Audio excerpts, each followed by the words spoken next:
Selamun aleyküm. Aleykümselam. Sağlık mı? Aleyküm. Ağırma.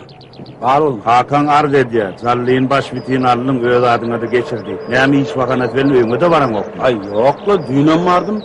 O kakamka ne mi? Toy bilen ne? Tağtavadara toya gidiptir. Ne hal geceme mide suruğrattır ol. Oy yoga. Oğlum. Bizim bilen kalkanımız olacak olsa ayağını yerine düşürüp toya gitmeli kalkana olmalı. Yok o varsın. Kalkanı ben gözüm bile vurdum. Maşinin içinde ayağım var eken. Şammışımın bir emçti.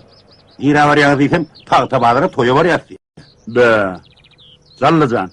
Sen öngü veren kıyatağın yerini sürüp ver. Doğru. Ondan sonra bella